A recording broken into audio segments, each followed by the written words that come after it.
My dad was stationed in Antarctica. He passed away recently from cancer not before telling me most everything he knew.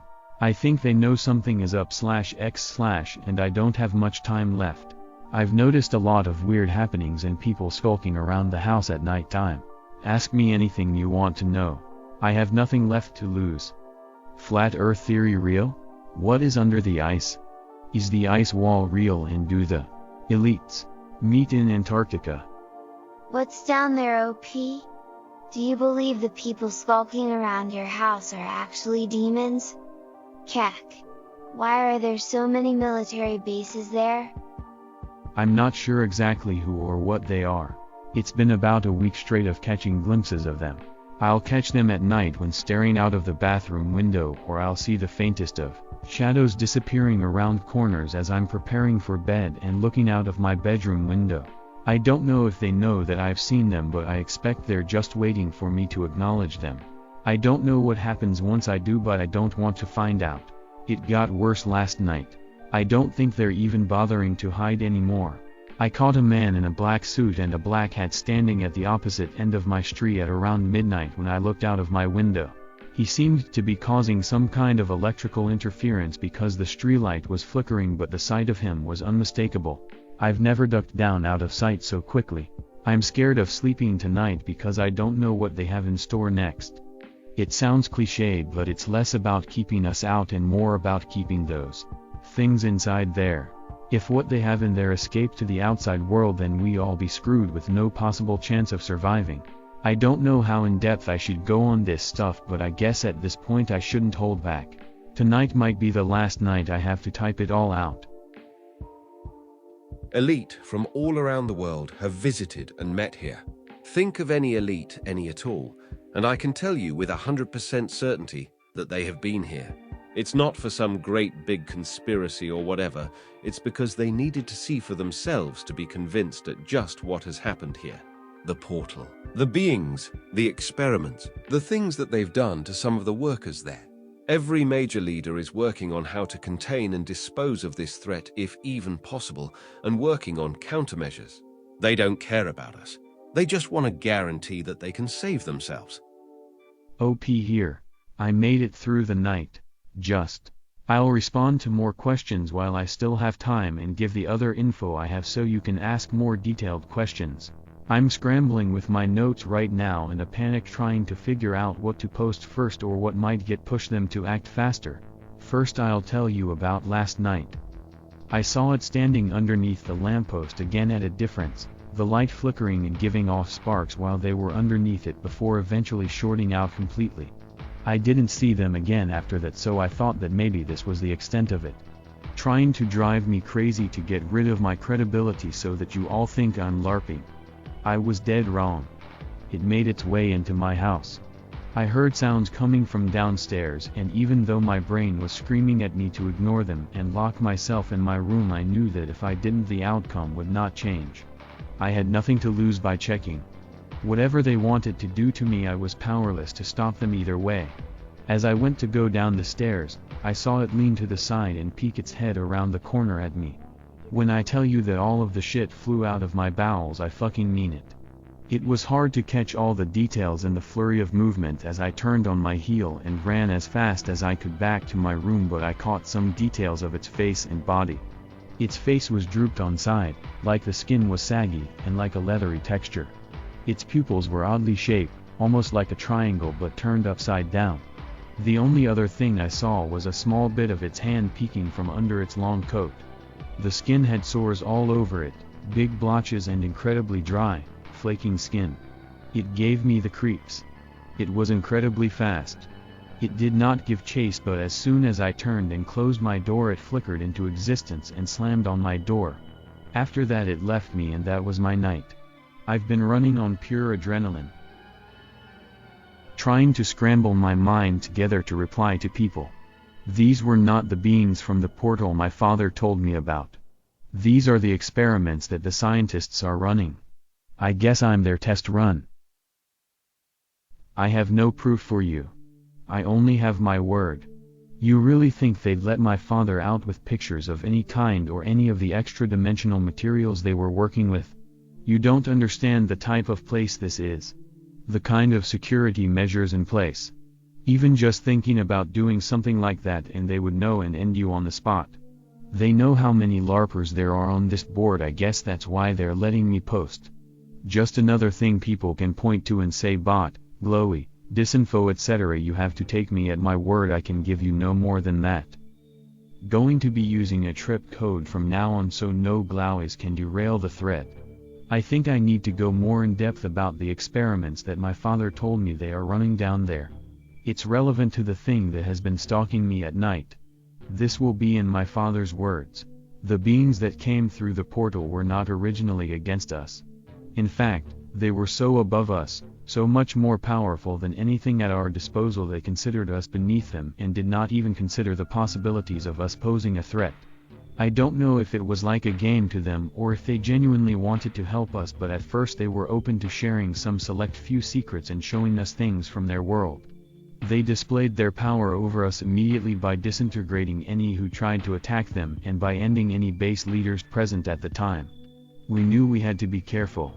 It was like they could sense our intent towards them. One wrong thought and you'd be gone in an instant. They put our scientists to work immediately and gave them new materials to study, advancements in technology to use, and even a splicing of their DNA to experiment on. They must have thought we were stupid and that we'd never unravel their secrets. We managed to reverse engineer some of their technology in order to trap them into the pyramid that houses the portal. I imagine they're just playing along with us like a game to see what we come up with. I have no doubt they can tear open a portal in another thin place anytime they want to. The DNA though was a big mistake. The things they were able to do with that, the things they were able to create.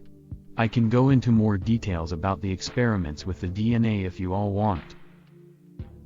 Notice how in every thread with any kind of meaningful information someone turns up talking about the flat earth theory. They're trying to discredit me by lumping me in with crazy theories. They know they can easily derail threads like this because people will see FLT Earth and immediately click away from the thread or disregard any information they've read prior even if it seems slightly plausible. The glowy tactics are obvious once you can spot them. About the experiments with the DNA. My father wasn't a scientist and neither am I, so I can't really explain in any technical terms, but I can give you a rundown from his understanding of what was being done by the researchers. Any terms used by my father might not be 100% accurate scientifically, but it's his interpretation of events. Bear in mind, much of this progress was made after the beings had been sealed away. Told in my father's words again.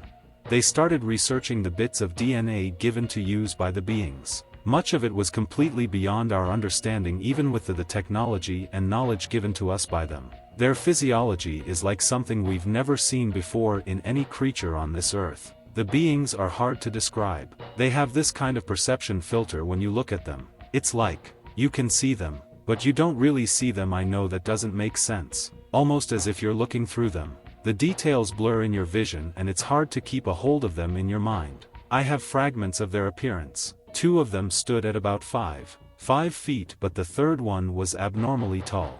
He must have been about 5 feet tall. My father is 5'10" and he said they towered over him by quite a large margin. They were a strange shade of green, quite dark, but almost as if it had void-like properties, like they looked green but looking any longer than a couple of seconds and the color drained from them like their skin absorbed the spectrum of light from your eye or the room. The texture of their skin is the last thing I can remember. One of them touched me. He grabbed my hand to command my attention and it was like being grabbed by sandpaper. They also had strange markings on their bodies. Each one had a different symbol which I guess denotes their rank or maybe their name perhaps. The tall one though had a series of symbols.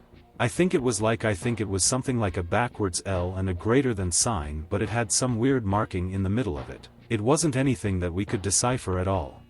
Back to the experiments. We discovered bits and pieces through what they gave us. The scientists told us that their muscles were strange. They were able to output an immense amount of power that allowed them to move at insane speeds. They can move so fast it becomes imperceptible to the human eye. It cannot keep track of their movement, so to our eyes it simply looks like they vanished and teleported to another spot entirely when in reality they moved over there at a high speed. Also their bodies seems to give off some kind of electrical current that creates massive interference with electronics and the like in a close vicinity. We weren't able to determine the exact radius, but if they were in the same room then any electronics would go crazy or simply refuse to work, but if they weren't they seemed to behave just fine. It wasn't just running through their bodies like the electric current present in human bodies, it seemed to be something that they had at least some kind of control over, like they could redirect it and use it either to power things or to cause damage to things. I don't really have a better explanation than that. They couldn't turn it off, but they could redirect it like to their hands and dispel the current into another object or being in order to harm or to give them power. The scientists knew how crazy this kind of thing was. The beings were adamant that they research all these things, and so were our leaders. After the beings were sealed, they insisted that we use this DNA in order to give us a fighting chance against them if, when they decided to punish us. 100% effort began to be put into figuring out how to splice this DNA with our own. It didn't matter what field you were in, you were either researching, or you were helping in other ways. In all my time on this planet I've never seen anything quite like it.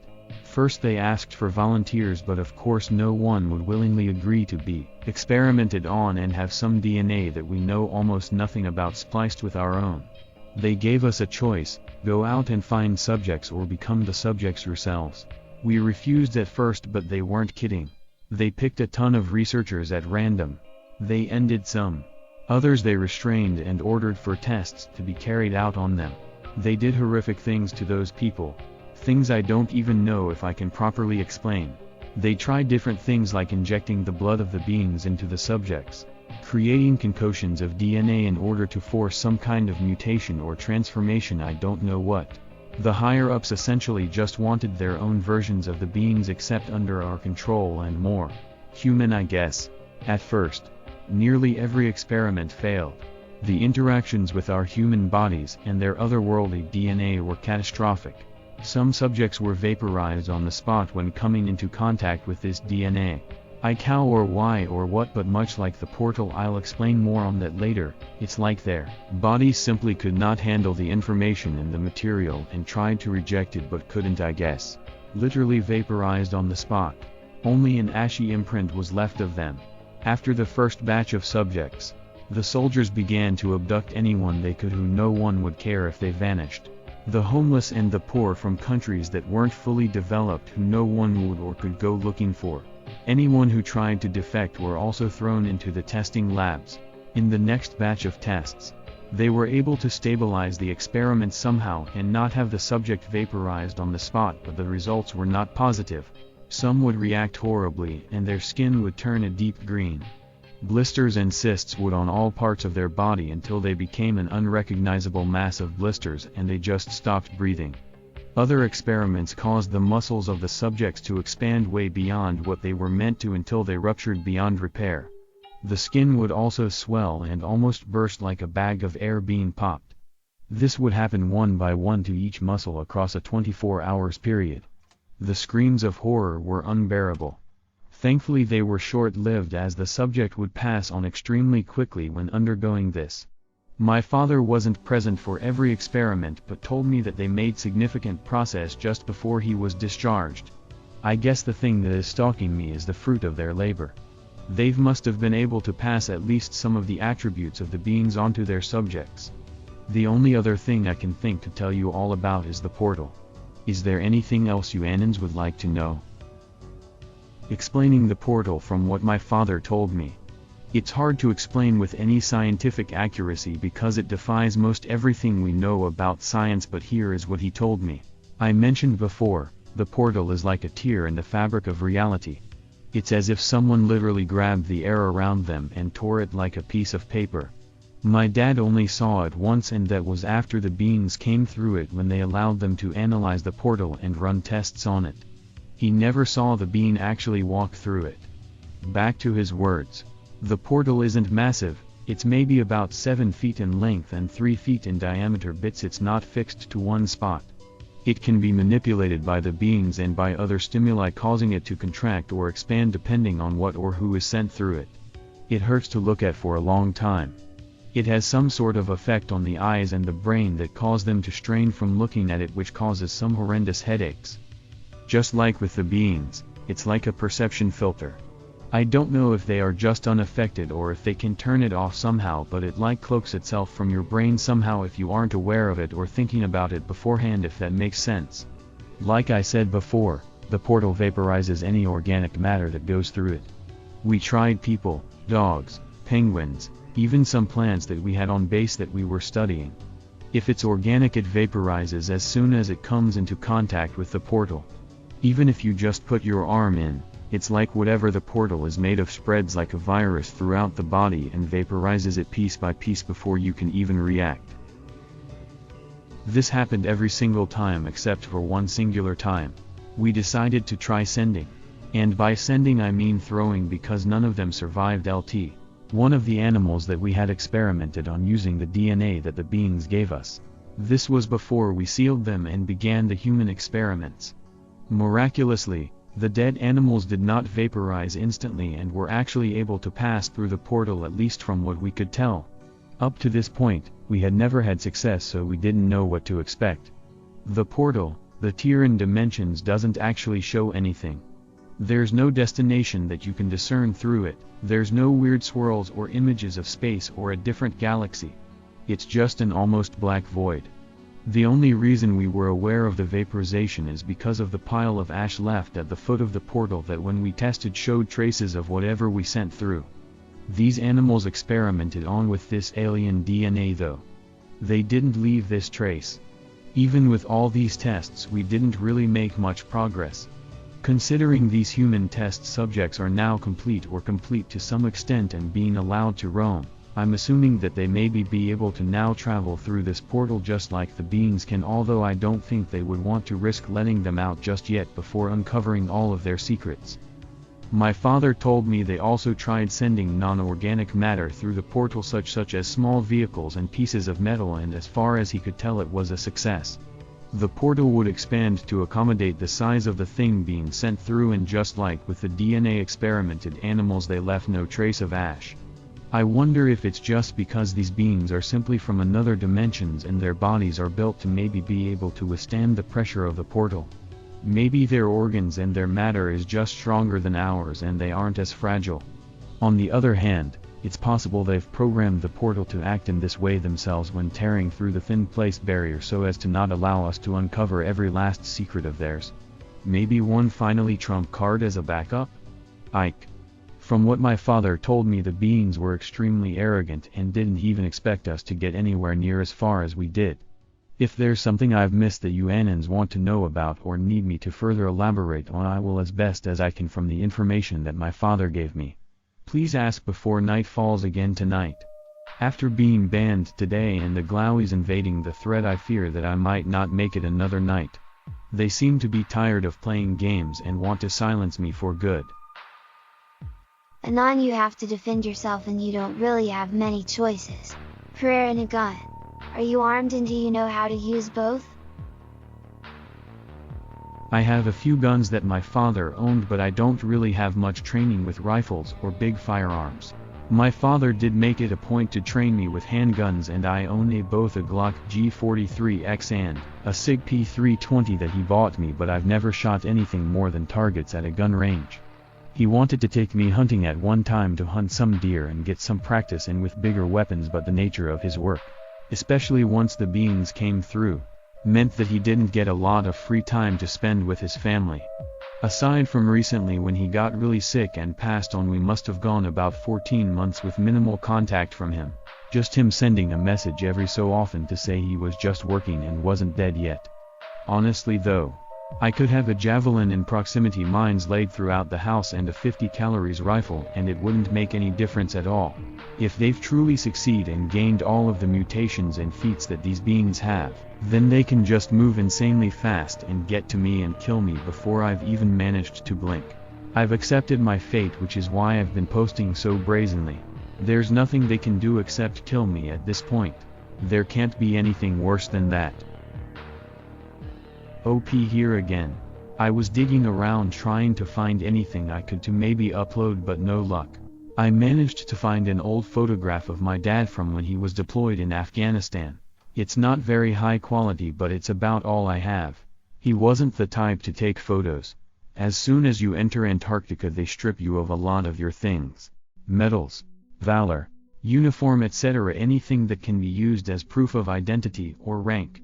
Hell, they even held onto his passport and birth certificate. This one must have slipped through the cracks. Posting this photo will be like signing my death warrant for tonight. If there's anything else you need to know, ask now. I fear that you will not get another opportunity. It's getting late where I am now. It won't be long before that thing begins skulking around again. Listen, bruh, those shadows you saw, those are shades aka the dead awaiting judgment that were released from Sheol via CERN. That guy in the black suit, he wasn't artificially causing that streetlight to flicker. It was just him being near it that was causing it. That was a fucking demon. A real fucking demon, bro. I saw one in San Francisco at the Amtrak station downtown late at night while waiting for my train to arrive. It was about 8 feet tall and across the tracks. Looked like jetback oil head to toe. Slowly slithered along the tracks.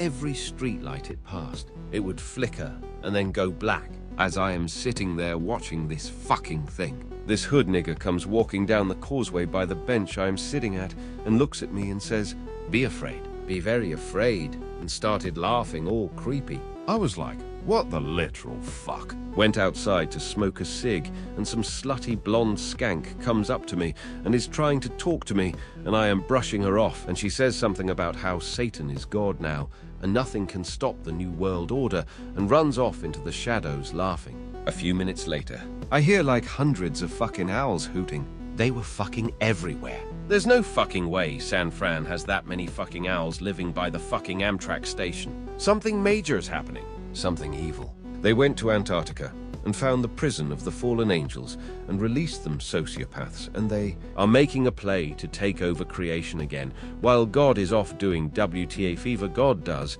when God has a day off. Stockpile food and water. Seriously, get a gun if you can. They are watching you too for some reason. I'm not LARPing or trying to scare you. I am trying to warn you all.